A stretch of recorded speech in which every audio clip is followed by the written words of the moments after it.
Hello बच्चा लोग, मैं कंचन आपका स्वागत करती हूँ हमारे YouTube channel lots of study पर। तो देखिए, हम पढ़ा रहे थे क्लास 10 का मैथ, जिसमें प्रश्नावली चल रही थी 3.4। इसके फर्स्ट के क्वेश्चन हो चुके थे। अगर आपने नहीं देखे तो आप चैनल पर जाकर देख सकते हैं।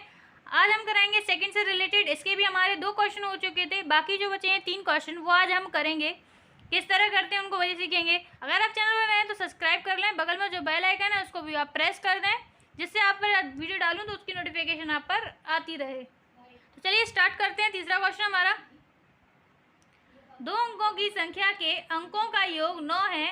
इस संख्या का 9 गुना संख्या के अंकों को पलटने से बनी संख्या का 2 गुना है।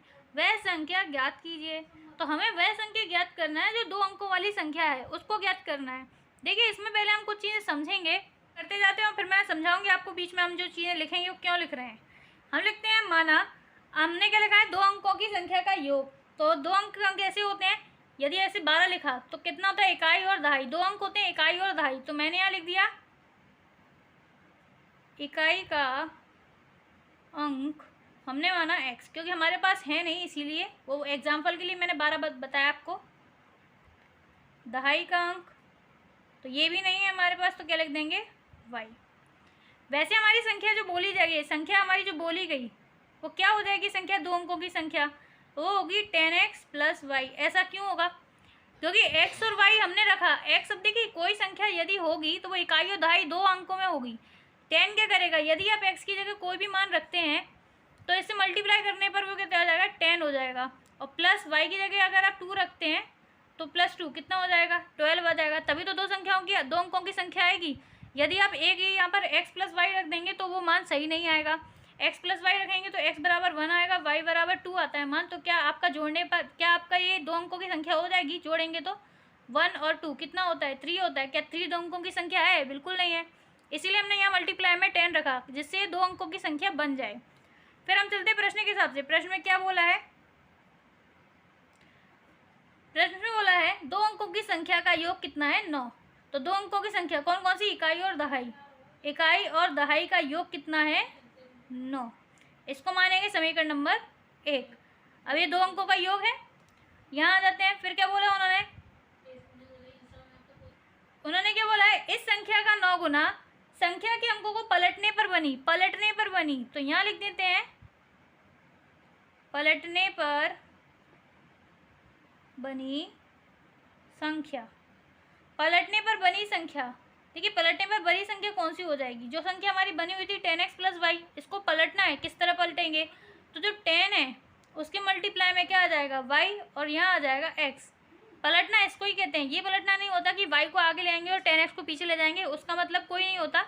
पलटना मतलब कि इन संख्याओं को पलट दो, ठीक है। यानी 12 है तो इसको क्या कर दो, 21 कर दो। इस तरह से पलटना बोला है उसमें। तो देखिए, हमने यहाँ वाली है 10y प्लस x। अब सवाल के हिसाब से क्या बोल रहा है वो, इस संख्या का 9 गुना, किस संख्या का, जो पहले रखी हुई थी संख्या, इसका 9 गुना। इसका 9 गुना करने के लिए मुझे क्या करना पड़ेगा, 10x प्लस वाई, और इसका क्या करना पड़ेगा, 9 से गुना करना पड़ेगा, तभी 9 गुना होगा। बराबर क्या बोला है, पलटने पर जो बनी संख्या, पलटने पर क्या बनी है हमारी, 10y प्लस x। इसका कितना गुना, 2 गुना। तो यहाँ मैंने 2 का गुना कर दिया। 2 अंक, अब देखिए 2 हमारी बन चुकी है, इनको हम क्या करेंगे, मल्टीप्लाई करेंगे। आगे सॉल्व कर लेते हैं हम। तो हम 9 का क्या करेंगे, मल्टीप्लाई करेंगे इससे। तो 9 का मल्टीप्लाई हम 10x से करेंगे एक बार, फिर 9 जाएगा अंदर, किससे करेगा, y से। तो 9 इंटू वाई। ऐसे ये 2 अंदर जाएगा, तो 2 का पहले हम करेंगे किससे, 10y से। बारी बारी से हम गुणा करते हैं, पहले इस टर्म से करते हैं फिर इस टर्म से करते हैं। प्लस है तो 2 का मल्टीप्लाई किससे करना है, x से करना है। तो ये कितना हो जाएगा, 90x, और ये हो जाएगा 9y, ये हो जाएगा कितना, 20y, प्लस ये कितना, अब इनका गुणा हो नहीं सकता तो ये तो ऐसे ही रखा रहेगा। अब हम क्या कर लेते हैं, समीकरण को तरीके से बना लेते हैं। x वाली संख्या अलग कर लेते हैं, y वाली संख्या अलग कर लेते हैं। तो यहाँ आता है 90x, यहाँ पर 2x है, इसको ले आते हैं, प्लस का है तो यहाँ आ जाएगा माइनस का। यहाँ 20y, यहाँ y है तो इसको यहाँ ले आएंगे, प्लस का है तो यहाँ आ जाएगा तो माइनस का। y और x हमने अलग अलग कर लिए। अब देखिए यहाँ से हम करेंगे, कितना आएगा, तो यहाँ आ जाएगा कितना, 88x, और यहाँ से घटाएंगे तो आ जाएगा 12। इसके आगे हम पीछे करते हैं, इसके आगे हम क्या करेंगे, जो समीकरण है इसको x और y को बना लेंगे, समीकरण बना लेंगे, क्योंकि समीकरण नंबर 1 हमारे पास है, समीकरण नंबर 2 और चाहिए हमें जिससे हम विलोपन विधि लगा सकें। तो आगे करते हैं हम। देखिए यहाँ पर हम करते हैं x और y को साथ में रख लेते हैं, 88x। वहाँ मैंने 22 लिखा, वहाँ मैंने 12 लिखा था, लेकिन 20 में से 11 ना हो जाएगा, कितना हो जाएगा 11। यहाँ प्लस का यहाँ लाएंगे तो माइनस का हो जाएगा, बराबर में वो कुछ भी नहीं छोड़ के गया तो हो जाएगा 0। तो यहाँ से देखिए ये समीकरण नंबर आ गया 2, समीकरण नंबर 2 आ गया। अब हम इसको देखिए, अगर हम इसको और डिवाइड कर सकते हैं, छोटा समीकरण बनाना चाहे तो हम बना सकते हैं, क्योंकि देखिए ये भी 11 से कटता है, ये भी 11 से कटता है। तो हम इसको और छोटा समीकरण अभी बना लेते हैं इसको ना लिखने से पहले। तो 11 का हमने इसमें भाग लगाया, इसमें अब जब हम समीकरण को छोटा करते हैं तो जिस संख्या का हम भाग लगा रहे हैं उनको पूरे में लगाना पड़ता है, शर्त होती है ये। तो हम यहाँ 11 का भाग लगाएंगे तो 11 अट्ठे 88 माइनस 11 एकम 11, तो यहाँ y रह जाएगा सिर्फ। यहाँ 11 का भाग लगाने का कोई मतलब नहीं है, क्योंकि 0 0 कर देता है। अब आ जाएगा समीकरण नंबर 2। हमने क्या कर लिया, सिंपल समीकरण उसको बना लिया, जिससे हम आगे सवाल अच्छे से कर सकें। अब मैं क्या करती हूँ, दोनों समीकरणों को साथ में रख लेती हूँ। तो क्या हो जाएगा, x प्लस वाई बराबर 9, ये समीकरण नंबर 1 था, और ये दूसरा बन गया है 8x माइनस वाई बराबर 0, समीकरण नंबर 2। अब हमें क्या करना है, इस विधि में विलोपन विधि करके हमें आंसर निकालना है। तो हम ये यहाँ फिर हम विधि यूज़ करते हैं, यहाँ लिख देते हैं हम विलोपन विधि। देखिए विलोपन विधि का सबसे पहला रूल क्या होता है कि हमको संख्या एक जैसी बनानी है जिससे हम उनको घटा सकें। देखिए यहाँ पर x है, यहाँ पर 8x है, तो यहाँ पर मुझे 8 चाहिए रहेगा इसको बनाने के लिए। लेकिन अगर मैं पीछे जाऊँ, थोड़ा सा पीछे जाते हैं, ये क्या है y, ये भी क्या है y। अब y तो आपस में बराबर है, इनको तो हम घटा सकते हैं, तो प्लस, अब चिन्ह देख लेते हैं, प्लस का है, ये माइनस का है। प्लस माइनस ऑलरेडी क्या होता है, माइनस होता है, यानी जो पहले से घट सकते हैं, इनको हमें कुछ करने की ज़रूरत नहीं है। तो हम क्या करेंगे, समीकरण नंबर 1 को जोड़ देंगे समीकरण नंबर 2 से, क्योंकि देखिए प्लस कुछ भी नहीं करता, माइनस जो करता है वो क्या करता है, चिन्हों को चेंज कर देता है, लेकिन प्लस किसी के चिन्ह को चेंज नहीं करता। तो हमें समीकरण नंबर 1 यहाँ का इस पार्ट को रख लेते हैं, x प्लस वाई प्लस समीकरण नंबर 2 को रख लेते हैं 8x माइनस वाई बराबर, ये है 9 और माइनस 0 प्लस 0, खोल लेते हैं, यहाँ हो जाएगा 8x माइनस वाई बराबर, यहाँ जुड़ने पर क्या हो जाएगा, 9 ही हो जाएगा, 0 से कोई मतलब नहीं रहता। देखिए यहाँ पर x है, यहाँ पर x है, ये 8 है, ये 1 है, 8 और 1 कितना होता है, 9 होता है।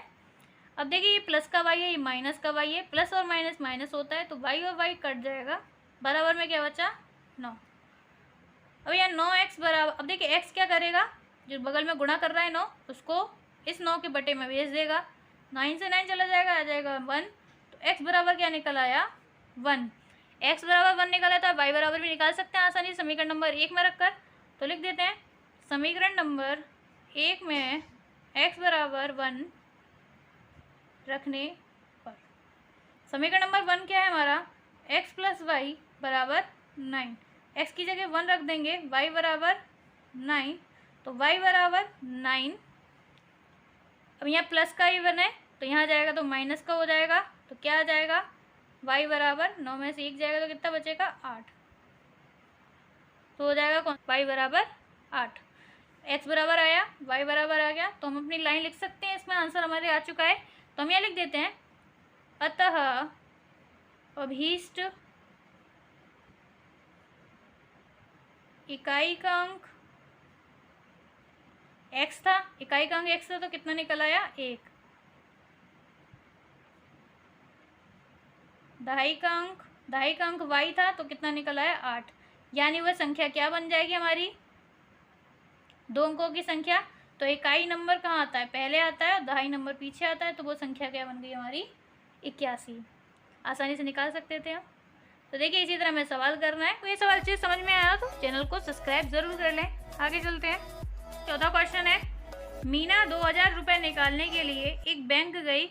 उसने रांझी से 50 रुपये तथा 100 रुपये के नोट देने के लिए कहा। मीना ने कुल 25 नोट प्राप्त किए।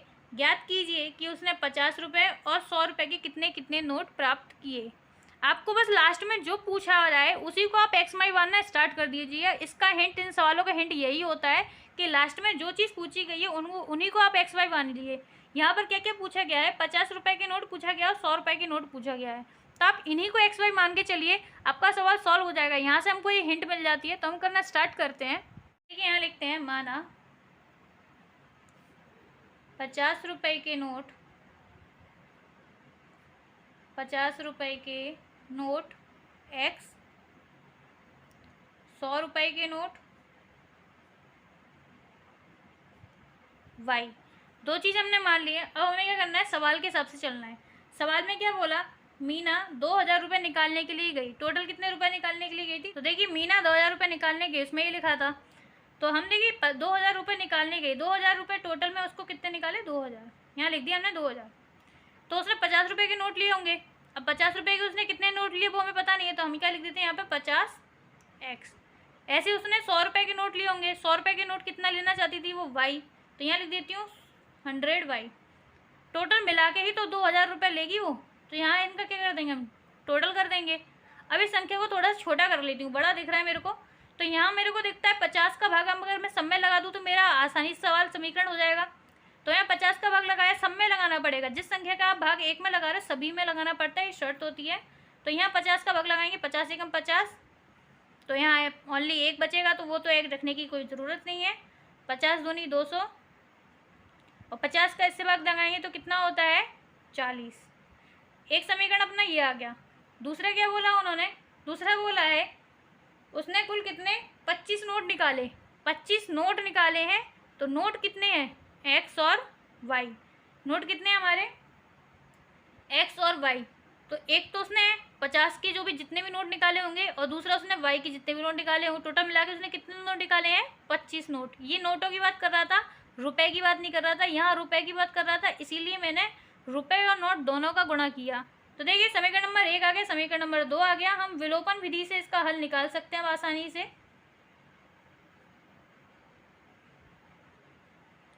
विलोपन विधि से देखिए, मैं पहला वाला हमारा जो विलोपन विधि का जो ट्रिक होता है वह यही होता है कि हमको नंबर देखना है इक्वल है, अगर नहीं है तो बराबर कर लेते हैं। देखिए यहाँ पर भी x है, यहाँ पर भी x है, हमारे लिए सवाल ऑलरेडी ईजी है। तो हम क्या कर देते हैं, इस समीकरण को, दोनों समीकरणों को क्या कर लेते हैं, घटा लेते हैं। समीकरण नंबर 1 में से घटा देते हैं समीकरण नंबर 2, घटा देंगे, हमको आंसर मिल जाएगा डायरेक्टली।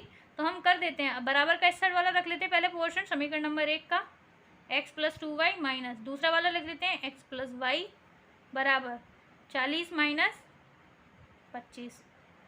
खोल लेते हैं इसको, x + 2y माइनस ये x रहेगा, अब ये माइनस अंदर जाएगा तो माइनस प्लस क्या बन जाएगा, माइनस बन जाएगा। 40 में से 25 जाएगा तो कितना बच जाएगा, 15। देखिए ये माइनस का x है, ये प्लस का x है, कट जाएगा। यहाँ जाते हैं, ये प्लस का y 2y है, ये माइनस का y है, यानी 1 है यहाँ पर। ये 2 में से 1 जाएगा तो 1 ही बचेगा। y बड़ा कौन है, 2 पर है प्लस, तो प्लस ही रहने दीजिए। यहाँ पर क्या आया हमारा 15, तो y बराबर आंसर कितना आ गया 15।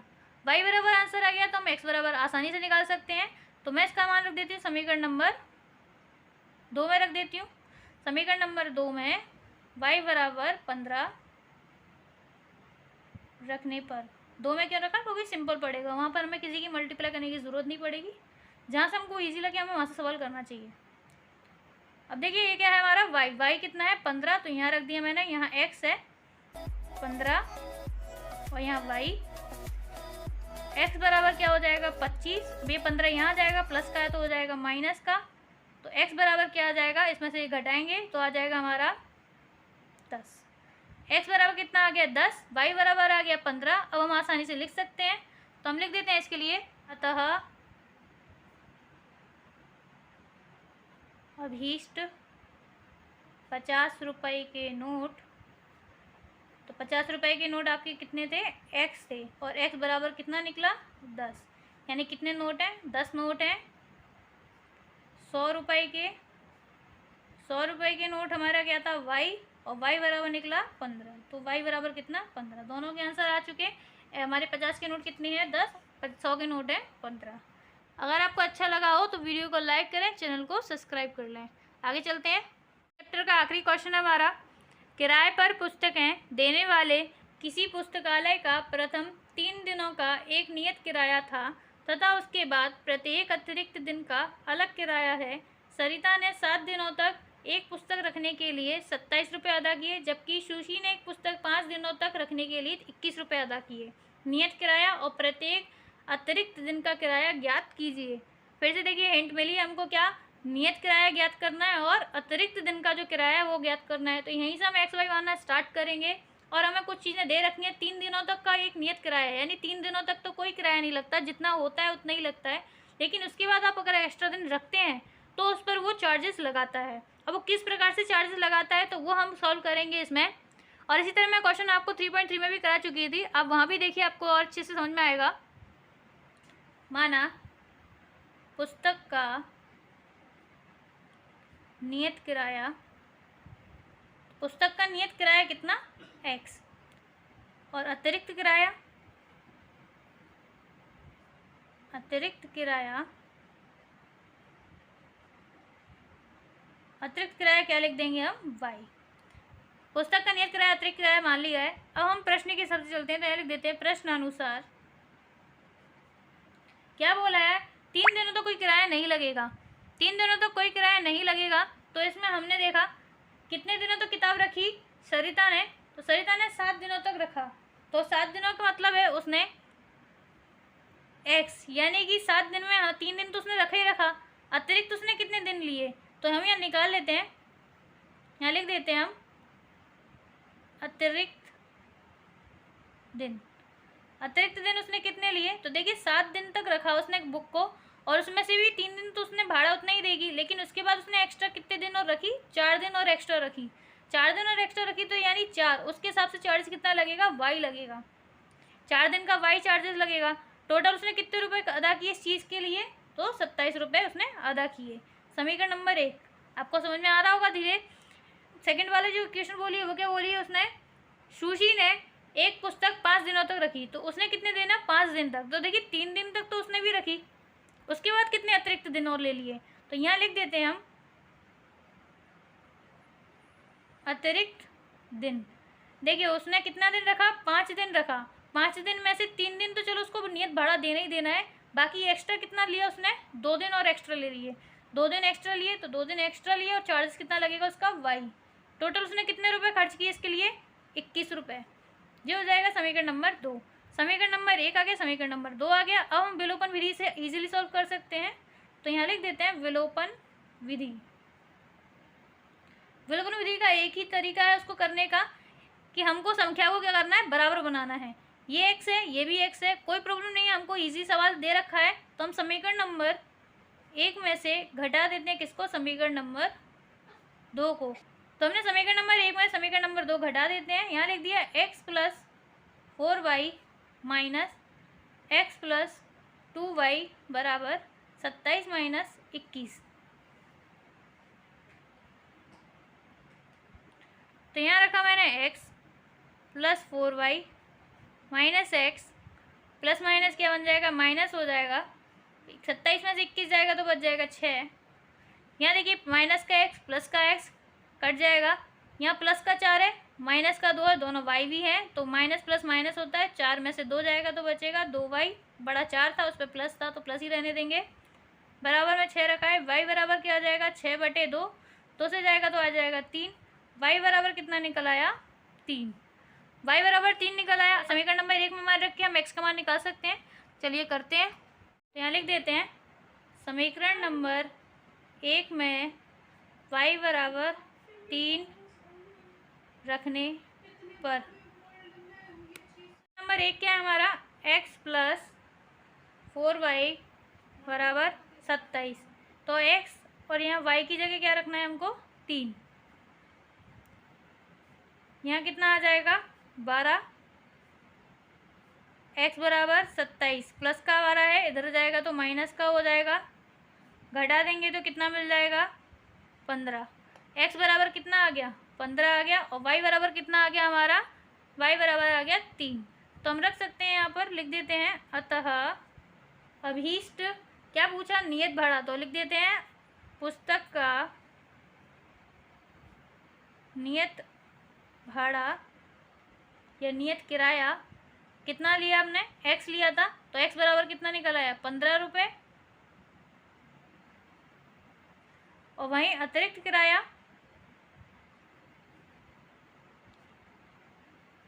अतिरिक्त किराया कितना था, y, और y कितना निकला हमारा 3, तो अतिरिक्त बराबर कितना निकला है, 3 रुपये। दोनों का आंसर आ गया। तो देखिए आज मैंने आपको 3.4 कंप्लीट करा दी, जिसके 3 क्वेश्चन थे वो भी मैंने कंप्लीट करा दिए। अब आपको विलोपन विधि और प्रतिस्थापन विधि में कोई भी कन्फ्यूजन नहीं रहना चाहिए। अगर कन्फ्यूजन है तो आप मुझे कमेंट करके बता सकते हैं। इससे आगे भी हम क्वेश्चन करेंगे, वो भी इन विधि से हम यूज़ करेंगे, तो आपके और क्लियर हो जाएंगे। तो देखिए आपको आज के क्वेश्चन अच्छे लगे हो, समझ में आए हो, तो आप चैनल को सब्सक्राइब करें, वीडियो को लाइक करें, ज़्यादा से ज़्यादा शेयर करें अपने दोस्तों के साथ, जिससे उनको भी पता चले किस तरह सवाल किए जाते हैं।